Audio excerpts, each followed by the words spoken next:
नमस्कार। रीवा 24 के ताजा तरीन अंक के साथ मैं शैलेंद्र। सबसे पहले प्रमुख खबरें।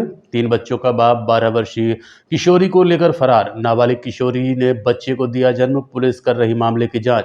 टीआई की बहन की शादी में चली गोली, आरोपी मौके से फरार। घायल युवक को अस्पताल में कराया गया भर्ती। और किसानों को नहीं मिल पा रही खाद, कहा यही है अच्छे दिन। इन खबरों सहित अन्य खबरें विस्तार से।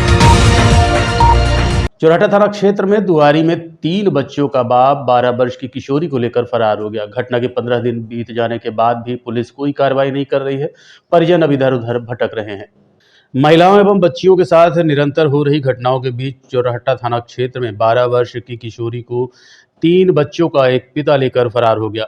परिजनों ने आरोप लगाया कि जिस जगह चौकीदारी करते थे वहीं आरोपी मिस्त्री का काम करता था। घटना के बाद से ही आरोपी फरार है।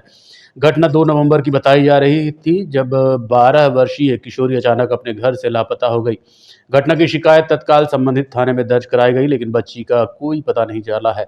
परिजनों का आरोप है कि गोविंदगढ़ निवासी सुरेंद्र साकेत उनकी बच्ची को लेकर फरार हो गया है, जिसकी जानकारी संबंधित थाने सहित पुलिस अधीक्षक कार्यालय में दी गई, लेकिन अभी तक न तो आरोपी का पता चला और न ही उसकी बच्ची का कोई पता चला, जिसके लिए परिजनों ने अनहोनी की आशंका जताई है। गुम हुई किशोरी की मां ने बताया कि आरोपी की पत्नी के द्वारा बताया गया कि घटना के दिन से ही उसके पति का फोन बंद है, जो इस समय उस जगह पर काम करता था जहां वो लड़की रहती थी। इधर बच्ची के परिजन उसकी तलाश में भटक रहे हैं और 15 दिन बीत जाने के बाद भी पुलिस के हाथ खाली हैं।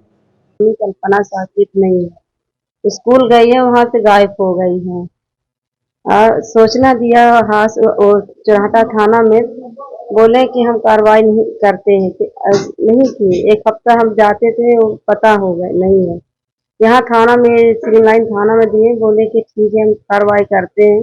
कोई कार्रवाई नहीं किए, इसीलिए हम यहाँ आए हैं। आपकी बच्ची कहाँ गई है, कुछ पता चला कि? मेरे सुरेंद्र साकेत के साथ मेरी बच्ची गई है। लिठौरा का है। इसके घर में आपने पता किया था? हाँ, इसके घर में पता किया तो इसके मालकिन फोटो दिया कि मेरे पति ने गायब है, ये फोटो है मेरे पति के, तो ले जाओ रिपोर्ट कर दो। वो फोटो आपने पुलिस को दिया है? हाँ, पुलिस को दिया है, बताया है, तो नहीं कार्रवाई कर रहे हैं। आपकी बच्ची क्या साल की? 11 साल का। अभी तक कोई नहीं मिला? कोई नहीं मिला, कोई में कौनो नहीं मिले हैं। मेरी कोई सुनाई नहीं कर रहे हैं, इसीलिए हम मीडियम वाले के यहाँ आए कि मेरी सुनाई हो जाए। ये बच्ची पढ़ती थी? हाँ, 6वीं पढ़ती थी। काम भी करती थी क्या? काम नहीं करती थी, 6वीं पढ़ती थी, काम कुछ नहीं करती। कैसे पता चला कि उसके साथ गई है? उसके साथ हमको ये पता चला कि काम करने नहीं आया उस दिन। वो ठेकेदार फोन लगाया, दिनेश पटेल फोन लगाया कि सुरेंद्र काम में, तो बोला कि मैं बाहर चला आया हूँ। उसका आना जाना था क्या आपके घर में? नहीं, हमारे घर पे नहीं है, वो साइड पे काम करता था। वो वहाँ हम चौकीदारी करते हैं, अपने बच्ची लेकर के पति के लेकर सब परिवार लेकर वहीं चौकीदारी काम करते थे। वहीं चौकीदारी से और मेरे वहाँ से यहाँ लड़की अपने घर आती थी, अधवीचे से गोल हो गई।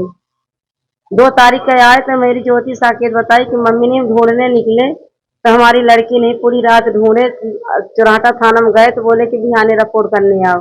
उसके घर में गए, सुरेंद्र साकेत की पत्नी बोली कि मेरे पति भी नहीं है, ये फोटो ले लो, अपना जो मर्जी हो तो करो। वो शादीशुदा है? हाँ, शादीशुदा, लड़का बच्चा है उसके पास।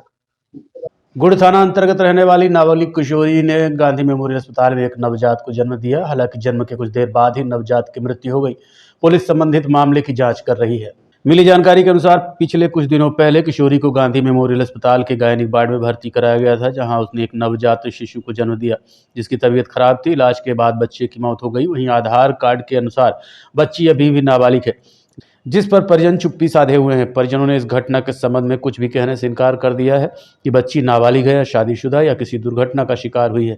पुलिस अब मामले की जांच कर रही है। घटना को लेकर डॉक्टर रत्नेश त्रिपाठी ने क्या बताया, आप सुनिए। देखिए, हमारे यहाँ एक सूचना हमें प्राप्त हुई थी कि गुड़ थाना क्षेत्र अंतर्गत कोई एक किसी गांव में एक बच्ची जो नाबालिग है, उसके आधार कार्ड की उम्र के हिसाब से वो हमारे यहाँ गर्भावस्था में एडमिट हुई थी और उसकी सूचना हमने पुलिस को तत्काल दी थी। फिर उस बच्ची की डिलीवरी भी हुई, जिसमें कुछ प्री मैच्योर डिलीवरी हुई और बच्चे को भर्ती कराया गया पीडियाट्रिक डिपार्टमेंट में। पीडियाट्रिक डिपार्टमेंट ने भरसक प्रयास किए क्योंकि बच्ची प्रीमेच्योर थी, इसलिए वो बची नहीं है और कल उसकी उसकी मृत्यु हो गई बच्ची की।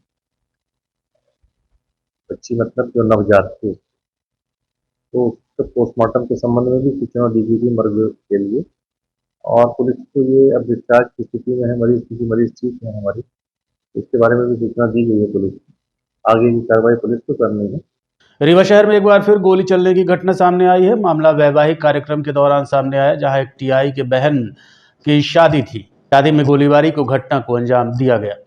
रीवा शहर में दीप ज्योति मैरिज गार्डन में वैवाहिक कार्यक्रम के दौरान गोली चलने की घटना सामने आई है। घटना के संबंध में बालाघाट में पदस्थ टीआई राम सिंह ने बताया कि वो तुर्की के रहने वाले हैं और अपने बहन की शादी में दीप ज्योति मैरिज गार्डन में आए हुए थे। तभी किसी व्यक्ति ने उनकी गाड़ी को ठोकर मार दी, जिसका वीडियो उनका चचेरा भाई बना रहा था, जिससे नाराज आरोपी ने उनके भाई विक्रम सिंह के ऊपर फायर कर दिया। जब समझाइश देने की कोशिश की तो मेरे ऊपर भी फायर किया। हालांकि पहली गोली टीआई के ऊपर ही आरोपी ने चलाई है।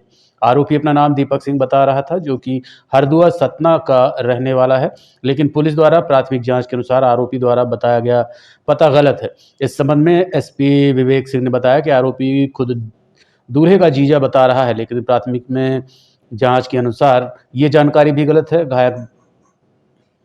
वहीं घायल विक्रम सिंह को अस्पताल में भर्ती करा दिया गया है, जहां उसकी हालत खतरे से बाहर बताई जा रही है। मामले की विवेचना की जा रही है। जल्दी ही आरोपियों को गिरफ्तार कर लिया जाएगा। स्कॉर्पियो वाले ने मेरी गाड़ी पे 4 व्हीलर पे टक्कर मार दिया बैक करते समय। तो मेरे चचेरे भाई ने उसको देख लिया था और उसका वीडियो बनाने लगा, तो उसके साथ मारपीट करने लगे थे। तो किसी ने मुझे बताया, तो मैं जाकर के उसको समझाने का प्रयास किया कि गाड़ी घोड़ा लग जाता है, झगड़ा मत करो। लेकिन वो उसके साथ में और लोग थे, तेजी होकर के बातें करने लगे और इसी बीच उसने फायर किया मेरे ऊपर, जो मेरे को नहीं लगी। उसके बाद थोड़ा दूर जाके गाड़ी के पास से 2 फायर और किया, तो मेरे भाई को लगी उसमें 2 गोली। आपको टारगेट किया गोली मारा? पहले मुझे मारा था। आपके भाई का क्या नाम है जिसको गोली लगी? विक्रम सिंह। ये जो गोली मारने वाला तो ये क्या इंटरव्यू में हल्का किया गया था? ये बारात की तरफ से बोल रहा था कि मैं दूल्हे का जीजा हूँ, हरदुआ का बताया है, और दीपक सिंह नाम बता रहा था। अबेर से आए थे, सपने इलावे। मैं तुर्की का रहने वाला, राम सिंह कपूर। मैं पुलिस डिपार्टमेंट में, मैं भी टीआई हूँ, बालाघाट में पदस्थ हूँ। राम सिंह कपूर।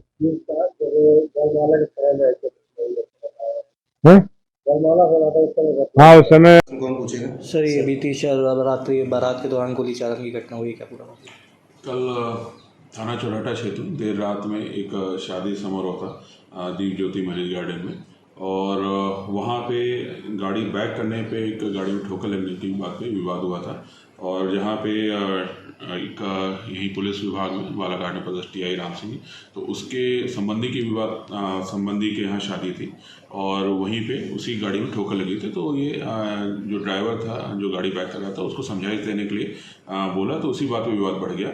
और जिसके बाद जो स्कॉर्पियो गाड़ी में चालक था और उसके साथ एक अन्य साथी था, उसने राम सिंह और एक अन्य पे फायर किया था, और जिसमें एक व्यक्ति जो है विक्रम सिंह, उसको गोली लगी थी।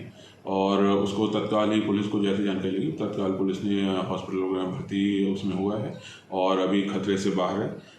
जो प्राथमिक जानकारी मिली थी कि उसके पास एक काले रंग की स्कॉर्पियो थी, और इसके साथ साथ उसने अपना नाम दीपक सिंह और एक गांव का बताया था, लेकिन अभी तस्दीकी की गई है कि वहाँ पे इस तरह के इस नाम का कोई व्यक्ति नहीं है।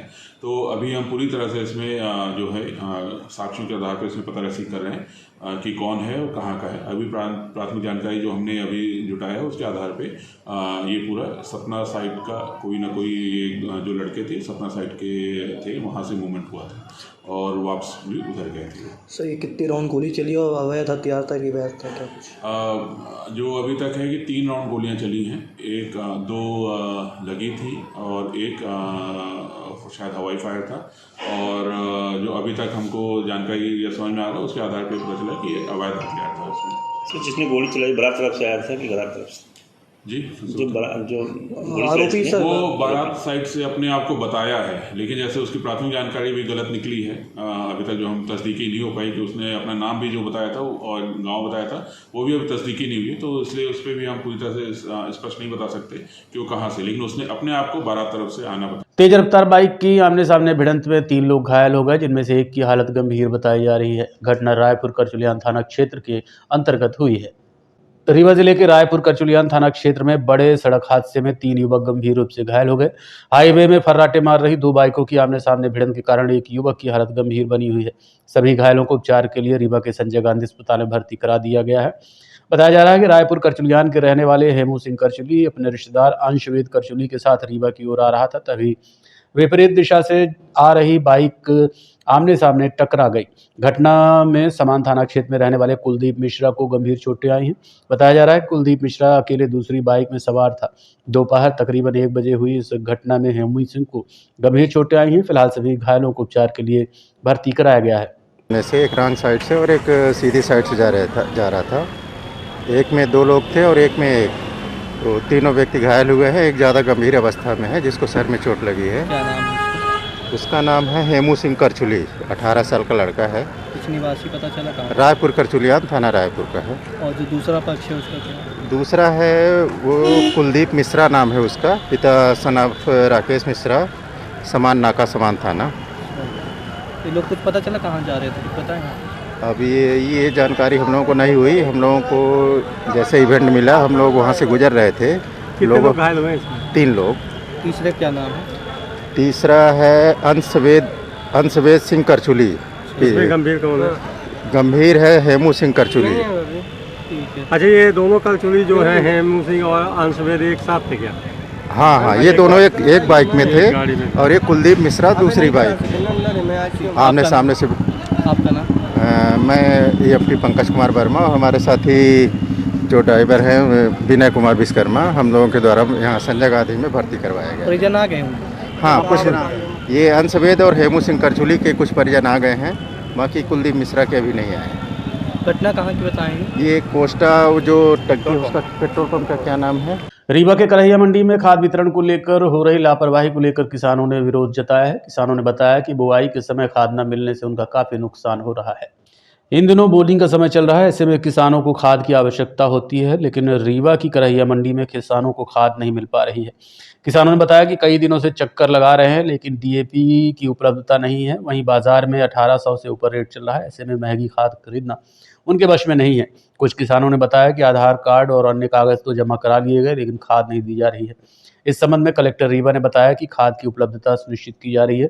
किसानों को परेशान होने की जरूरत नहीं है, समय पर खाद मिल जाएगी। आप खुद सुनिए इस मामले में किसानों का क्या कहना है। यहाँ पर हम लोग ये समस्या समझना, तो रोज आते हैं और चले जाते हैं। क्या इनका एक ही कहना है, खाद है नहीं, ऊपर से ही खाद नहीं आ रही। जब सरकार भेजेगी तब तो हम लोग यहाँ खाद देंगे। इनका तो ये सीधे कह देते कि ये ऊपर से सरकार नहीं भेज रही है। अब हमें ये पता नहीं कि सरकार नहीं भेज रही है कि ये लोग आती है तो ऊपर से ब्लैक करके किसी बढ़िया व्यापारी को दे देते हैं। किसान तो बेचारा अपना 8-9 बजे 10 बजे का खुलने का समय है, यहाँ बहुत ज़्यादा 2 घंटे पहले आदमी आता है और यहाँ जब आता तो बता देते कि खादें नहीं। कौन सी खाद लेने आप आए? हम लोग DAP लेने आए हैं। क्या रेट है DAP अभी? DAP बोल रहे हैं है ही नहीं, तो कोई रेट नहीं। बाजार में वही व्यापारी लोगों को पता चलता है कि 1800 रुपये बिक रहा। अगर खाद लेने आई, क्या समस्या है? खाद लेने आए हैं महिला लोग, खाद नहीं मिल रही है, खेत ऐसे पड़ी है। कितने दिन से परेशान है? कितने दिन से परेशान है। 10 एकड़ जमीन सुखा गई, अब उसमें फिर पलेवा गए, फिर बोवे, खाद नहीं मिल रही है। तो हम लोग कहाँ जाए, परेशानी तो खाई जाती है। कब से आ रहे हैं यहाँ खाद ले?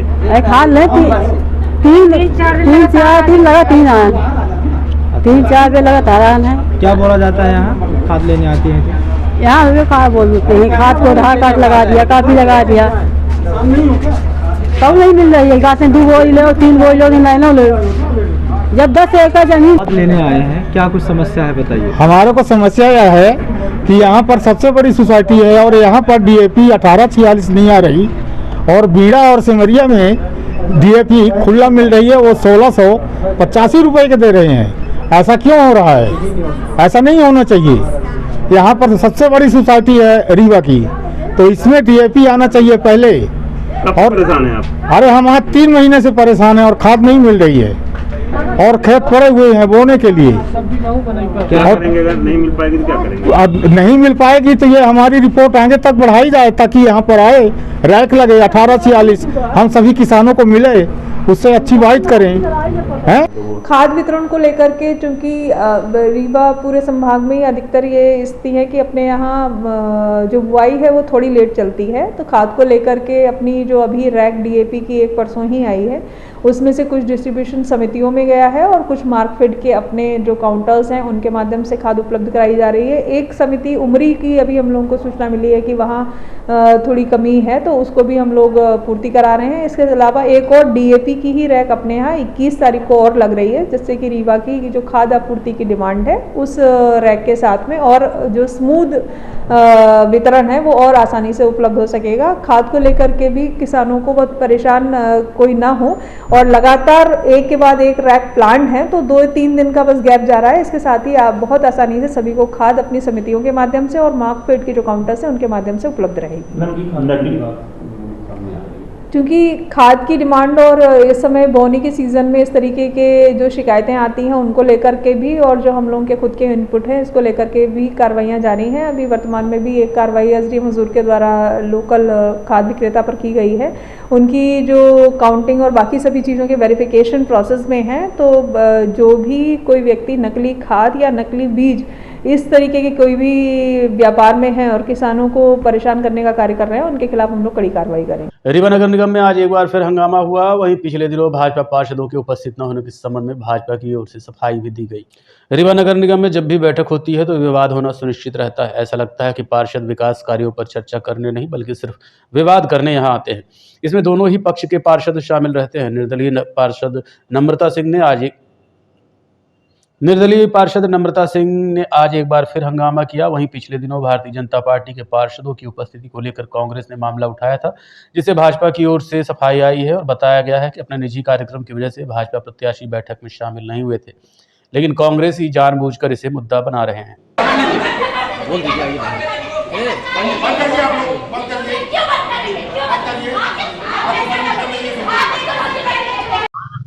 और इसको कहते हैं राई का पहाड़ बनाना। हमारे कांग्रेसी मित्रों ने किसी की अनुपस्थिति को राई का पहाड़ बना दिया। मैं उनको क्या कहूँ, उनके यहाँ इस तरह की व्यवस्था होगी कि नाराजगी होगी या उनके यहाँ चलता होगा। हमारे यहाँ संगठन में ऐसा कुछ नहीं चलता। हम लोग अपने डिप्टी सीएम साहब माननीय राजेंद्र शुक्ला जी के नेतृत्व में शहर में काम कर रहे हैं, संगठन के लिए काम कर रहे हैं, भाजपा के लिए काम कर रहे हैं, और इस तरह का कोई नाराजगी हमारे यहाँ होती ही नहीं है, क्योंकि संगठन में अगर कोई बात आती है तो बैठ के वो मामला सुलझ जाता है। इत्तेफाक, मैं कहूँगा इत्तेफाक था।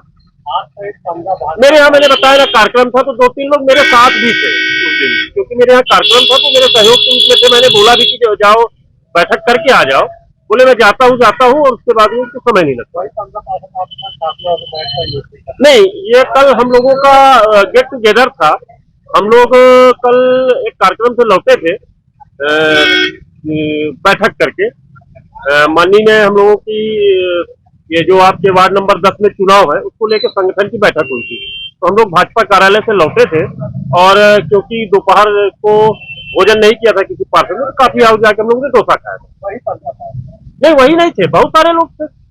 कुछ ऐसी भी सूचना आ रही, कुछ विकास कार्य है मोहल्ले में। विकास कार्य के लिए तो आपसे बड़ा, मैं तो कहता हूँ यहाँ के जो हमारे मीडिया के सहयोगी हैं, उनसे बड़ा तो प्रमाण कोई हो ही नहीं सकता, क्योंकि आप शहर पूरा समय घूमते हो, तो विकास कार्य में कहीं कोई रुकावट तो है नहीं। हम अपने माननीय के दिशा निर्देश है। ये अभी बैठक की अहम बैठक होती है जिसमें आप ऐसा क्या मामला? देखिए, मामला कुछ नहीं था। उस दिन परिषद में कोई विशेष बैठक का उसमें एजेंडे में था भी नहीं, और माननीय दीनानाथ जी के यहाँ उनके बच्ची का कार्यक्रम था, तो हम सारे पार्षद मिलके पपरानाथ हनुमान जी स्वामी में एक कार्ड देने, आप निमंत्रण कहिए, भगवान के दर्शन करने गए थे। यही था वहाँ पे। विकास कार्य को लेकर आप लोगों में चलता है, आप लोगों के वार्ड में जो विकास कार्य नहीं, देखिए वार्ड में विकास कार्य लगातार हो रहे हैं, जितना प्रयास होता है करते हैं, और जहां नहीं हो पाते हैं वहां आदमी प्रयास करता है कि जो हमसे बड़े पद पे बैठे हुए हैं उनसे हम संपर्क करते हैं और उनसे विकास कार्यों की चर्चा करके धीरे धीरे कार्य जो है होते हैं। अब जरूरी नहीं है कि सारे कार्य पूरे एक साथ हो जाए, जो कार्य हो गए हैं ठीक है, जो नहीं हुए उस पर प्रयास जारी है। काफी हाउस में कल देखिए क्या है कि कल वार्ड नंबर 10 में चुनाव होना है। उस विषय में कल चर्चा थी, भाजपा कार्यालय में हम लोगों की एक बैठक थी और बैठक के बाद जब सबने चला तो चाय पीने आदमी कहीं भी जा सकता है। हम लोग सब साथी हैं, एक दूसरे के सहयोगी हैं, मित्र हैं। तो ये है कि वही 15 पार्षद बैठक कर रहे हैं काफी हाउस में, आखिर और लोग तो नहीं शामिल हुए उसमें जो अब देखिए सूचना सबको जाती है, अगर कोई नहीं आ पाता तो ये उनकी समझदारी है। अब कल 15 भी नहीं थे, कल हमारे मित्र समीर भी नहीं थे, स्वतंत्र भाई नहीं थे, सबकी जहां जैसे सामंजस्य बनती है वहां आ जाते हैं। जहां जितने लोग होते हैं हमेशा हम लोग कहीं ना कहीं आते जाते रहते हैं, घूमते रहते हैं। ये लग रहा है कि DDP के आश्वासन के बाद में सारी चीजें शांत हुई है, जो विकास का रुके हुए थे या नगर निगम के अधिकारियों की वजह से रुके हुए। देखिए हम जिस क्षेत्र में रहते हैं यहाँ कभी कोई विकास कार्य रुकता नहीं है। माननीय मंत्री जी का इतना प्रभाव है हमारे क्षेत्र में, तभी वो आज एक राज्य के उप मुख्यमंत्री हैं, तो कहीं कार्य रुकते नहीं है। अब ये जो विपक्ष वाले हैं उनको ऐसा लगता है क्योंकि वो खुद कुछ नहीं करते हैं तो वो दूसरों को भी ऐसा सोचते हैं कि हम कोई कुछ नहीं कर रहा है। इससे बड़े दिल्ली परिषद की बैठक कभी कभी होती है और देखिए उस दिन का आप एजेंडा लेके देखेंगे तो उसमें कोई एजेंडा जनता के हित में नहीं था। जितने एजेंडे थे बस वो पार्किंग में वसूली या दुकानों का वितरण करना, यही सब जो नगर निगम में आय के साधन है, इस विषय में चर्चाएं थी और उसमें कहीं भी जनता के लिए कोई भी ऐसा एजेंडा नहीं था जो जनता के हित का एजेंडा हो। हम लोग उस दिन माननीय नेता प्रतिपक्ष जी के बिटिया का जो एंगेजमेंट कार्यक्रम था उसके लेके सभी पार्षदों ने हनुमान जी का दर्शन किया। वहां हनुमान जी को उनकी आस्था है। हनुमान जी में जैसे आदमी घर में कोई कार्यक्रम होता है तो पहला निमंत्रण भगवान को देता है, कोई चिरौला नाथ जाता है, कोई बाबा महामृत्युंजय, कोई मैया, तो उनकी आस्था पपरानाथ में थी। तो हम सबने मिलकर वहां पे उनका सहयोग किया क्योंकि वो हमारे घर जैसे, परिवार जैसे हैं। बैठक के पहले भी आप लोगों की एक बार बैठक। आज की खबरों में बस इतना ही। देखते रहिए रीवा 24 न्यूज़। नमस्कार। देखते रहिए Rewa 24 news, city cable network. मिलते हैं छोटे से ब्रेक के बाद। हड्डी जोड़ एवं रीढ़ रोग तथा स्त्री रोग एवं प्रसूति रोग का इलाज एक ही छत के नीचे। विघ्नहर्ता hospital and trauma centre, hotel landmark के पास, रतहरा, रीवा। डॉक्टर संतोष सोनी, पूर्व चिकित्सक, बॉम्बे हॉस्पिटल, मुंबई। हड्डी जोड़ एवं रीढ़ रोग विशेषज्ञ, छोटे चीरे एवं दूरबीन विधि द्वारा हाथ तथा पैर की हड्डियों का ऑपरेशन। गठियाबात, जटिल एवं बिगड़े हुए फ्रैक्चर का बेहतर इलाज करते हैं डॉक्टर संतोष सोनी। विघ्नहर्ता हॉस्पिटल ट्रॉमा सेंटर में ही स्त्री एवं प्रसूत रोग विशेषज्ञ डॉक्टर शैलजा सोनी भी उपलब्ध हैं, जिनकी देखरेख में नॉर्मल डिलीवरी, सिजेरियन ऑपरेशन एवं बच्चेदानी से संबंधित ऑपरेशन की बेहतर सुविधा। संतानहीन दंपत्ति तत्काल संपर्क करें। विघ्नहर्ता hospital and trauma centre, hotel landmark के पास, रतहरा, रीवा। सुविधाजनक एवं सफल इलाज हेतु आज ही संपर्क करें। विघ्नहर्ता hospital and trauma centre, hotel landmark के पास, रतहरा, रीवा। मोबाइल नंबर 7828781983 अथवा 8462956774 पर। पेंटियम पॉइंट रीवा में रक्तदान शिविर का आयोजन किया गया। इस दौरान 50 से अधिक छात्रों ने रक्तदान कर लोगों को प्रेरित किया। शहर में स्थित Pentium point group of institution के करहिया परिसर में पेंटियम पॉइंट टेक्निकल कॉलेज के छात्रों द्वारा रक्तदान किया गया। महाविद्यालय द्वारा सामाजिक गतिविधियों में बढ़ चढ़कर हिस्सा लिया जाता है। इसके पहले भी कई बार महाविद्यालय प्रबंधन द्वारा रक्तदान शिविर का आयोजन जिला प्रशासन तथा अन्य सामाजिक संगठनों के साथ मिलकर किया जा चुका है। इसी तारतम्य में महाविद्यालय द्वारा आज महाविद्यालय स्थित राष्ट्रीय सेवा योजना की महिला तथा पुरुष इकाई के द्वारा ब्लड डोनेशन कैंप का आयोजन किया गया, जिसमें महाविद्यालय के छात्रों तथा शिक्षकों द्वारा ब्लड डोनेट किया गया। ब्लड डोनेट कर रहे छात्रों को संबोधित करते हुए महाविद्यालय के मुख्य प्रबंध संचालक BN त्रिपाठी ने बताया कि लोगों द्वारा रक्तदान करने से दिल की सेहत में सुधार, दिल की बीमारियों और स्ट्रोक के खतरे को कम माना जाता है। खून में आयरन की मात्रा दिल के दौरे के खतरे को बढ़ा सकती है। नियमित रूप से रक्तदान करने से आयरन की अतिरिक्त मात्रा नियंत्रित हो जाती है, जो दिल के सेहत के लिए अच्छी है। उन्होंने बताया कि कई बार मरीजों के शरीर में खून की मात्रा इतनी कम हो जाती है कि उन्हें किसी और व्यक्ति से ब्लड लेने की आवश्यकता पड़ जाती है। ऐसी इमरजेंसी की स्थिति में खून की आपूर्ति के लिए लोगों को रक्तदान करने के लिए आगे आना चाहिए। इसमें ज़रूरतमंदों की मदद हो सकेगी। रेड क्रॉस सोसाइटी के अध्यक्ष डॉक्टर प्रभाकर चतुर्वेदी, सामाजिक कार्यकर्ता परमजीत संघ, महाविद्यालय के शैक्षणिक संचालक SK त्रिपाठी, आचार्य डॉक्टर सीमा शुक्ला, महाविद्यालय के प्राध्यापक, सहायक प्राध्यापक और अन्य छात्र छात्राएं मुख्य रूप से उपस्थित रहे। Actual Pentium point group of institution इसके पहले भी हमेशा ब्लड डोनेशन कैंप लगाता रहा है और जिला चिकित्सालय, जिला प्रशासन, रेड क्रॉस सोसाइटी की आवश्यकता के अनुसार हम लोगों ने हमेशा कैंप जो है तो लगाया है। और इस बार का कैंप तो हमारे बच्चों ने स्वतः आगे बढ़ कर के और उन्होंने ये कहा कि हमको ब्लड डोनेट करना है। जिला प्रशासन के डॉक्टर द्वारा कुछ दिन पहले पूर्व में बात भी हुई थी और एक शिविर भी आयोजित किया गया था ब्लड डोनेशन को लेकर के कि ज़िले में ब्लड की कमी बहुत ज़्यादा है।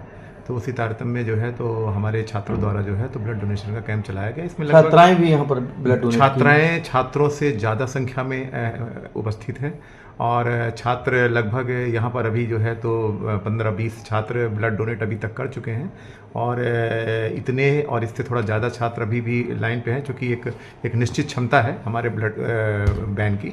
लोगों को क्या कहना चाहेंगे ब्लड डोनेट के लिए? लोगों को हम बिल्कुल ये कहना चाहेंगे कि ब्लड डोनेशन एक तो वैसे भी परमार्थ है, इसकी कोई कीमत नहीं है, कोई कीमत नहीं है कि कीमत से आंका जा सके ब्लड डोनेशन। और ब्लड डोनेशन करने से हम एक साथ 3 लोगों का जीवन बचा सकते हैं, वो कर सकते हैं। और ब्लड डोनेशन करने से आदमी स्वस्थ रहता है और आदमी के अंदर ऐसी बहुत सारी चीज़ें हैं जिसका जो है तो इसकी रूपरेखा है। ये भारतीय रेड क्रॉस सोसाइटी के executive director B N Tripathi ji Pentium point school जो है इसके संचालक हैं। आपके प्रयत्न से और आपकी प्रेरणा से इस महाविद्यालय में बच्चे और बच्चियों ने स्वतः इच्छा जाहिर किया कि हम लोग रक्तदान करना चाहते हैं और आज उनके द्वारा रक्तदान हो रहा है। लगभग 15-20 बच्चे और बच्चियों ने रक्तदान किया है। इतने ही अभी लोग लाइन में लगे हुए हैं क्योंकि मैंने देखा कि सभी स्टूडेंट्स मदद कर रहे हैं, ब्लड डोनेट कर रहे हैं, कैंप में सबकी मदद कर रहे हैं। मैंने सोचा मैं भी मदद कर सकती हूँ। पहले मेरी हिम्मत नहीं हो रही थी। कैसे आपको इसकी प्रेरणा मिली? हमने आज जब कॉलेज आए तो हम कॉलेज में अपने सभी मतलब इधर जो स्टूडेंट है सबको हमने देते हुए ब्लड देखा तो हमको भी इच्छा हुई ब्लड देने की। और क्या काम आएगा ये ब्लड, पता है आपको? हाँ, ये से ब्लड से लोगों की जानें बचेंगी जिनको ब्लड की ज़रूरत होगी। तो क्या और लोगों को भी देना चाहिए ब्लड? हाँ, मेरे साथ तो और लोगों को भी ब्लड देना चाहिए। ब्लड देने से भी हम खुद भी स्वस्थ रहते हैं। क्या नाम है आपका? मानसी चतुर्वेदी। शासकीय कन्या स्नातकोत्तर महाविद्यालय रीवा में भारतीय ज्ञान परंपरा प्रकोष्ठ द्वारा आहार एवं स्वास्थ्य भारतीय चिंतन विषय पर कार्यशाला का आयोजन किया गया। 18 नवंबर को शासकीय कन्या स्नातकोत्तर महाविद्यालय के गृह विज्ञान विभाग द्वारा कार्यशाला श्रृंखला में भारतीय ज्ञान परंपरा एवं गृह विज्ञान विषय अंतर्गत आहार एवं स्वास्थ्य भारतीय चिंतन कार्यक्रम का आयोजन किया गया। मुख्य अतिथि एवं वक्ता डॉक्टर लोकेश अग्रहरी, प्राध्यापक शासकीय आयुर्वेद महाविद्यालय रीवा रहे। कार्यक्रम की अध्यक्षता महाविद्यालय की प्राचार्य डॉक्टर विभा श्रीवास्तव ने की। विभागाध्यक्ष डॉक्टर अर्चना गुप्ता द्वारा मुख्य अतिथि का स्वागत एवं गृह विज्ञान के विषयों की प्राचीनता एवं भारतीय खाद्य संस्कृति की संपन्नता का वर्णन भगवद गीता के 17वें अध्याय में है से अवगत कराया गया। मुख्य वक्ता द्वारा आहार एवं स्वास्थ्य भारतीय चिंतन विषय पर प्रकाश डालते हुए बताया कि भोजन ही ब्रह्म है। मानव शरीर 4 मूल तत्वों से बना है। स्वास्थ्य केवल रोग मुक्त नहीं है बल्कि सुखानंद की अनुभूति है। भोजन की थाली को 3 भागों में बांटा होना चाहिए, जिसमें 1 भाग ठोस, 1 भाग द्रव्य एवं 1 भाग खाली होना चाहिए, जिसमें 6 रसों का समावेश होना चाहिए। इस महाविद्यालय के सभी वरिष्ठ प्राध्यापक बंधु एवं इस व्याख्यान में उपस्थित प्रिय छात्राएं, जब मुझे भारतीय ज्ञान परंपरा के अंतर्गत विषय चुनने को कहा गया तो चूंकि मैं आयुर्वेद का एक शिक्षक भी हूँ और छात्र भी हूँ, और जब हेल्थ की बात होती है, जब मेडिकल साइंस की बात होती है या चिकित्सा की बात होती है तो आज की खबरों में बस इतना ही। देखते रहिए रीवा 24 न्यूज़। नमस्कार।